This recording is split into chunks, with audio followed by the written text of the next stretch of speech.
Alright, we're recording, so you can go ahead and do our intro. Oh, okay, I'm sorry. Bottom right, we have the Norwegian Zerg for our replay, Whistler. And in the top left, we have for the rematch, our very own IFU's Protoss from Sweden, rUSKIG. Just a little information about rUSKIG. He's actually, I think, 27 or 28. Has a nice girlfriend. Doing well in life. Proud of him.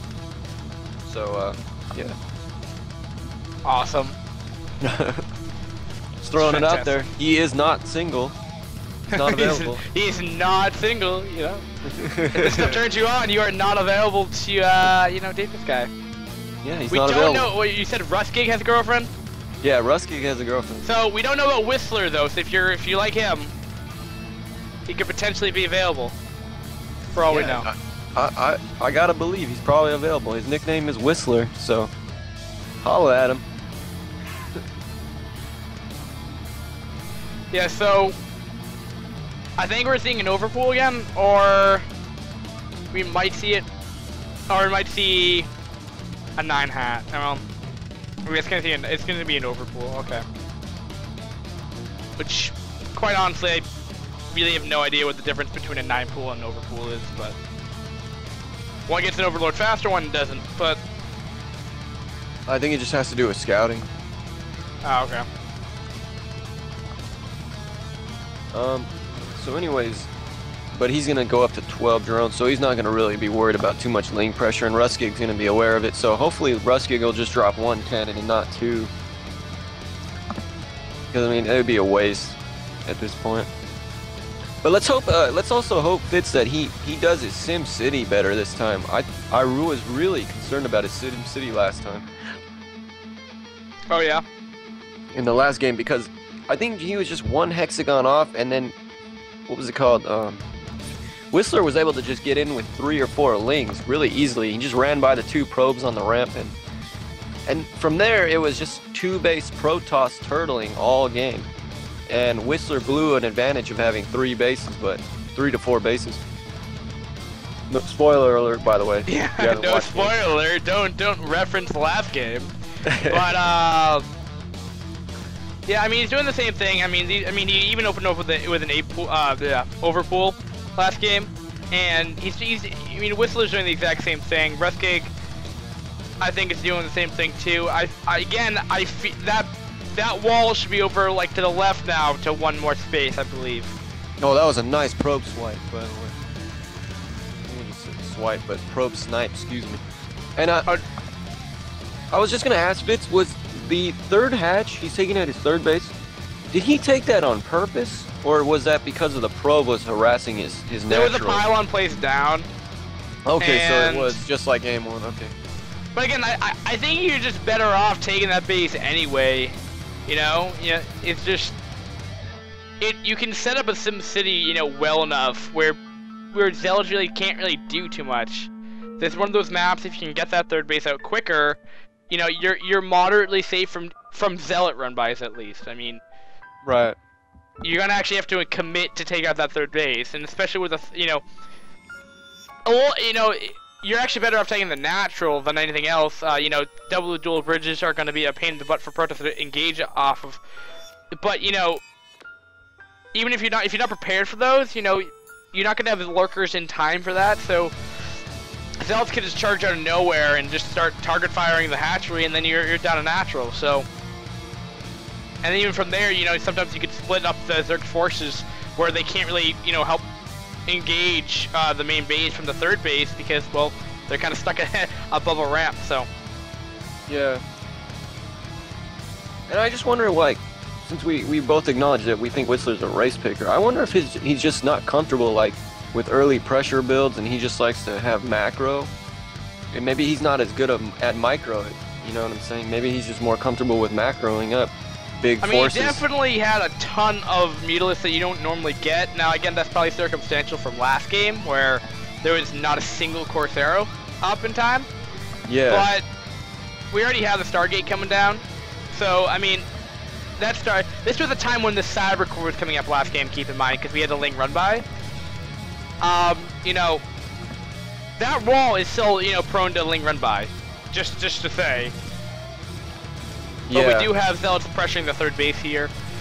You know, a little faster than you would actually want to, especially if he's only bringing over 2. He is doing some really good micro here, but it does end up just dying. You know, this early on, you know, that pressure's not going to do like a ton of damage just because you don't really have enough Zealots to really deal with that, especially with any kind of like Ling, and I think Whistler just knows that timing down, so he knows how to keep his third base alive. Yeah. Yeah, I hope Whistler's able to do something right here. Let's see if he can get like a little snipe off on something. You know, because he needs a little more confidence. I think in the last game, I would have been on tilt after blowing such a big advantage. And I think we might see a Ling run by here. Does he got speed? Yeah, he has speed done.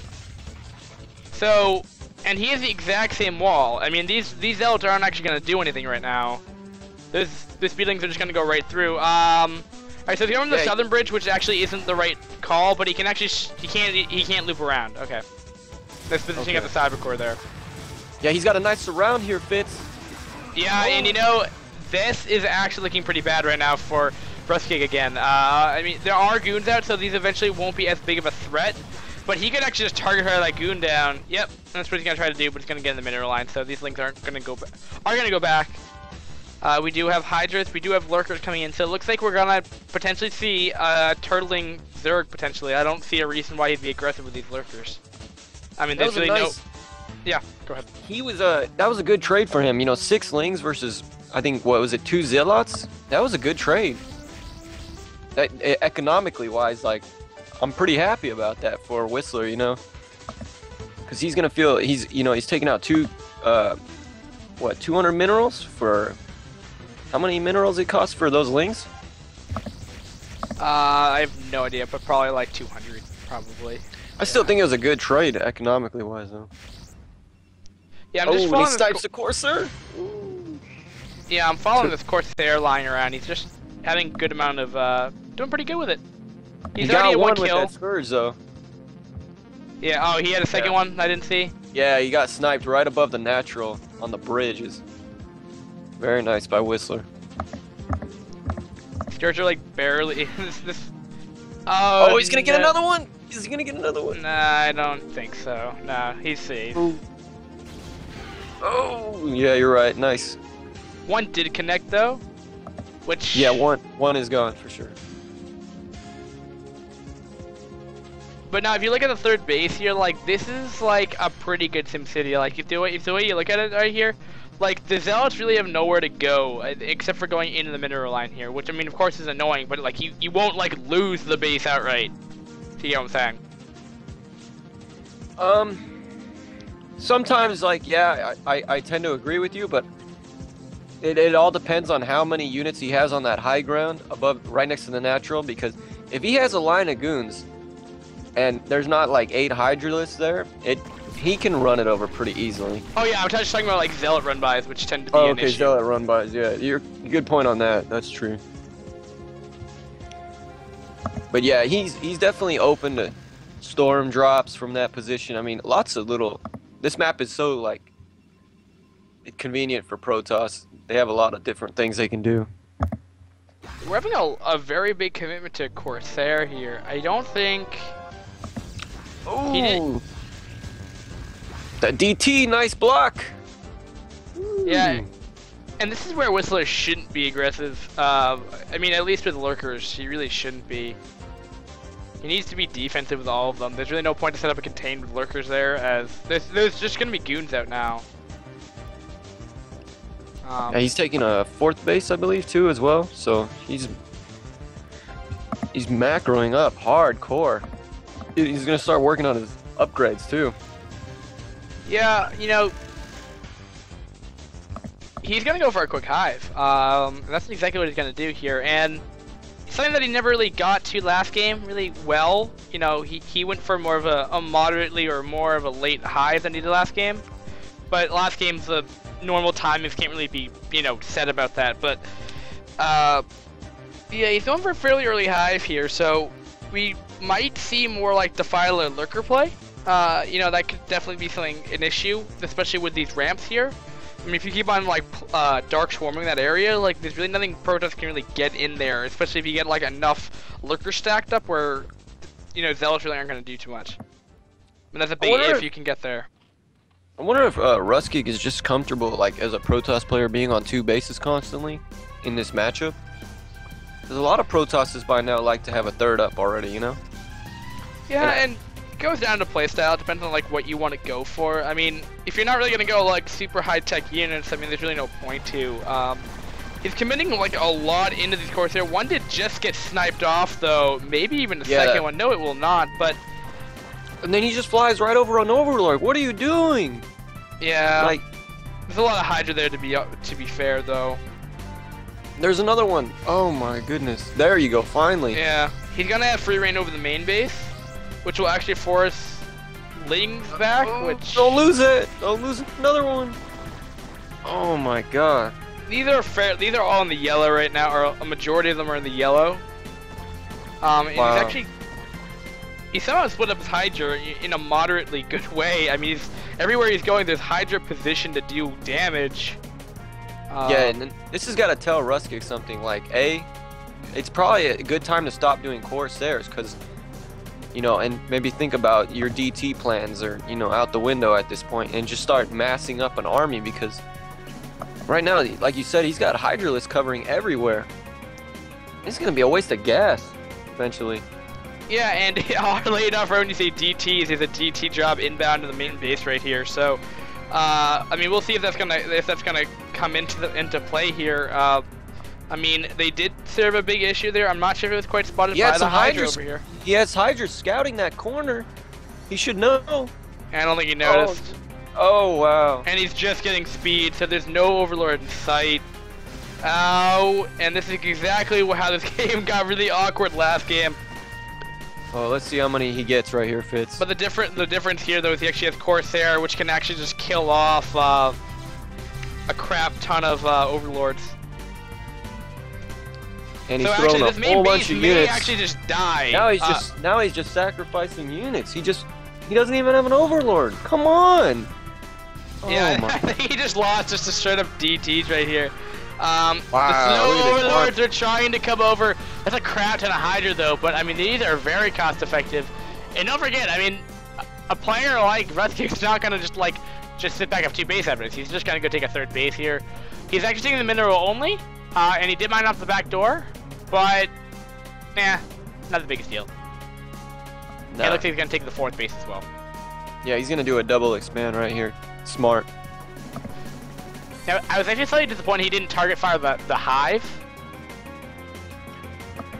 I honestly, I'm not disappointed at all because Whistler just threw a bunch of units away for free, and you know those DTs paid for themselves, you know. Yeah. I'm pretty happy with rUSKIG's play right there, and I was just criticizing, you know, the potential of DTs at that point, and you know Whistler had the spotter Hydras there, and just. I don't know. I think this goes back to maybe his multitask isn't just very good enough or something. I don't know what it is, but you know, nice play. I mean, he's gonna be bringing a lot of Hydra here, but ow. Goodbye, Hydra. The only person who saw that one coming was the Kakaroo. He was just like, damn, I gotta get the hell out of here before I get stormed. Wow. Ow. rUSKIG's got some hero storms right now. These are, I mean, both games so far, just some crazy storm play. Yeah, it's just these DTs that are just wreck Whistler. I feel like he'd be actually just better off wasting 3 drones on every base and putting up a Spore and 2 Sunkens, and you're just better off, like... Seriously. I mean, sure, it's gonna be like almost the investment of another hatchery, but if it keeps you alive from not losing the game, it might be a better position here. I say he has more of an open area, which is definitely going to give him more maneuverability, especially with the High Templar in the back, so they're not going to be able to do as nearly as much damage here. That is a big swarm of units right there, but, you know, moving up here, you're slowly seeing that this army slowly... Well, rUSKIG actually has a pretty good force here. The storm didn't quite kill off. We have another reinforcement of Hydra here, and He just needs to engage. He's gonna try to retreat here, but now he decides to engage here. But did Whistler take this game with the amount of Hydra he has? He may have just done it. And wow. Excellent play right wow. That was not. I thought Whistler was done. He's up to 46 drones, which is where he was probably up to last game. So. Yeah, that was all about timing for rUSKIG. He was in a bad position. Just couldn't get his forces away. The bridges, the cliffs, they were all in the way. And Whistler, you know, now he's throwing away Hydralisks, of course, but those Hydralisks paid for themselves with the amount of units he was able to take out early on. But yeah, but rUSKIG's gonna get in a commanding position eventually here. Will he just keep macroing up and keep maxing? He has Hive Tech. He went early Hive Tech. And we have no Hive Tech buildings. He has no Defiler. No Ultras, no Defiler. No +3, I don't think. Nope. Nope. We might have +3 Carapace. No, we don't. Actually, he's just getting +2 attack. Yeah, he's no second Evo Chamber. So this Hive has served no purpose this game. So yes, actually, BMW, you were right for him not target fighting the Hive, as if he could foresee in the future, he'd realize, well, he's not going to use that by 60 minutes in the game. So why snipe it off? Do we have a flank here? Yeah, that's a lot of links. Actually, that's really perfect positioning there. Stalled for the Zealots to really get back into the ramp right here. DTs are out though, keep in mind, and I don't see an Overlord in sight. Yeah. And DTs again are going to be the issue here, and we'll have to force back this push here. And only if he just kept the Overlords with that. Now the reactionary response team is gonna send over like 8 Overlords. Yeah, this would be amazing timing to have Dark Swarm, you know, so he could cut off those bridges and just really like have what's the name, rUSKIG recycle units into that Dark Swarm, but like you said, he's really blown his opportunities here. We actually have the most intense Reaver drop here, the main base. Oh wow. 15 drones were just killed.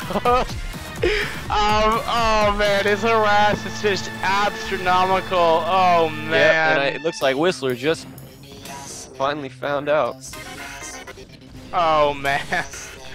I feel so bad for this guy. Oh. It sucks to be him. What is it? Do you have any idea on the kill count on those things? They are just owning it up. They had 15 drone kills, I know that. Ooh, he finally loses both. And the shuttle, ouch, okay. But, wow, well worth it. And nice game going on here. rUSKIG's really starting to just flex his muscles. He's gonna take out the 9 o'clock base here. Ooh. Yeah, this is a little this is a very intense game right here. I don't think it's too much to say there that this is probably the bending point of I don't even know what to say, bending point of something, but of Whistler. I think there might just be too much weight on his back here. It's gonna be really hard to come back from. Yeah, he's only mining off a 3 base. This just shows, you know, I mean, if you don't take advantage of your Hydralisk, I mean, it's such a hard unit to use. Like I always tell people, like that is the hardest unit to specialize in as a Zerg. If you can have the perfect Hydra micro, you can win a lot of games. But that you got to be damn near like Korean to specialize in that unit, or Eon Zerg, for that matter, where you're just all in with every Hydralisk. But right now he doesn't have Dark Swarm, he doesn't have Plague, so Protoss is just playing reactionary. Oh, you take my base, I'll take your base, and I'm gonna max easier than you, and I'm gonna waste my gas units on you, and that's pretty much it. Whistler's cut off on the map right now. I'm just looking at this for a second, and you know, 38 drones to 58 probes. You know, I mean, we have Ultra Transition. Trying to find that building so I can tell what upgrades are coming out of it or that are completed. You have speed coming up right about now, so you know, and he has the 5. He doesn't have +3 melee yet. But with the Reavers, you know, potentially out, Corsair that are out, you know, it's going to step above any kind of Overlords, and DTs will just wreck pretty much about, they'll wreck Ultras, especially if they're not paying attention to them. And with Reavers. I mean, rUSKIG's in a dominant position here. And it's 117 supply to 176. I mean, again, that number just tells you just how far ahead rUSKIG is. If you want to know the exact, you know, army compositions, I mean, 49 Lings and 11 Ultras. That's pretty much the main composition that Whistler has here. And rUSKIG has 19 Zealots, 12 Goons, 10 High Templar, 7 DTs, and 3 Corsair, and 2 Reavers. You know, much more diverse unit composition. I mean, sure, Zerg has like a Lurker or 2 and a couple of Hydra, but it really isn't like a main bulk of their army. Like, this is a much more diverse army, has a lot. It's not just like 1 or 2 High Templar, it's 10. Yeah, he looks like he's got the Olympic Games out there, just like of units. You know, he's got all different people represented. It's amazing. You know, this is ideal for Protoss right now.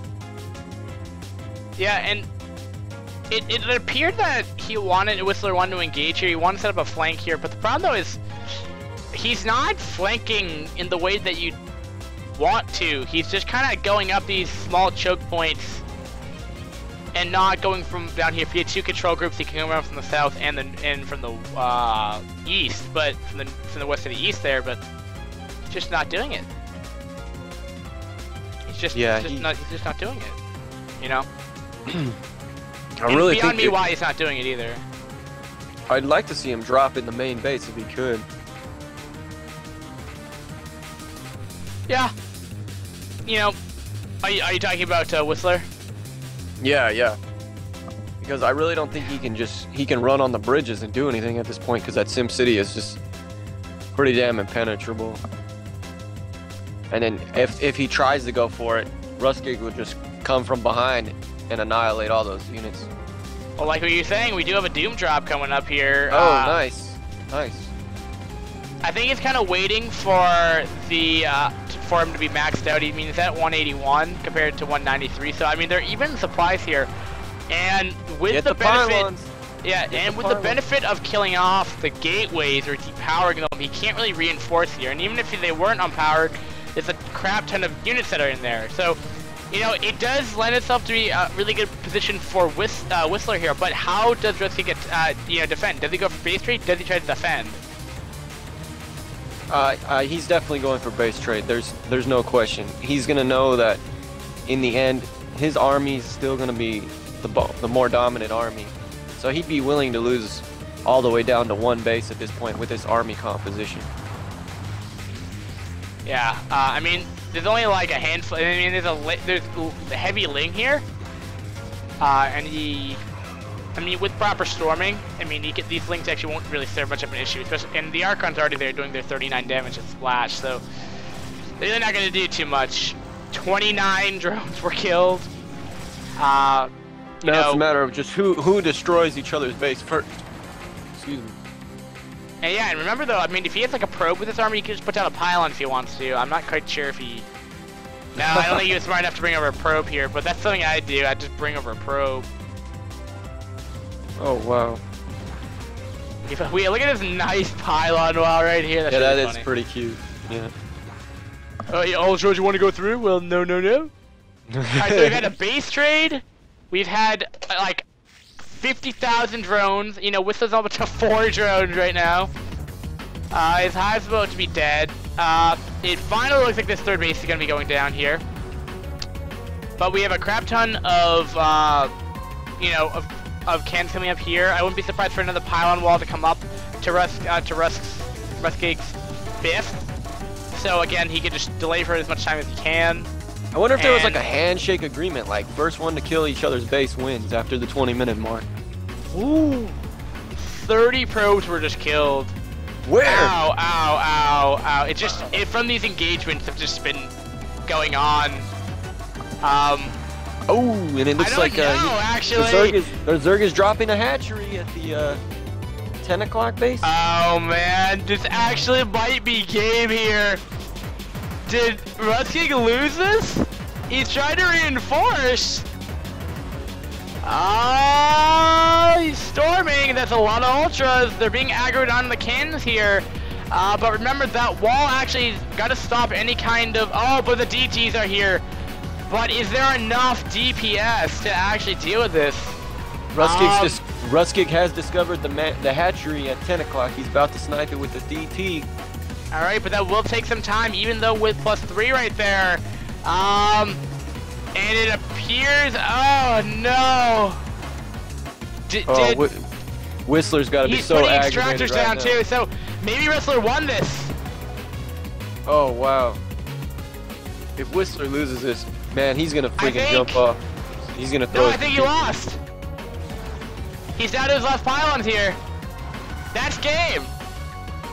Wow. What the fuck? rUSKIG was eliminated. What the hell is happening here? What the hell?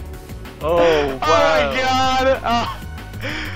Those dumb extractors right there. Oh. Well. Let's look at total score. Let's talk about the game. Total score. Yeah. 116 to 194,000. Oh my god. Whistler, you've come back. Even though you had a lower score, which normally identifies that you performed worse this game. But I think we'll conclude for this cast. We'll be back soon. Like, comment, and subscribe, guys, if you want to, if you like our videos, and peace.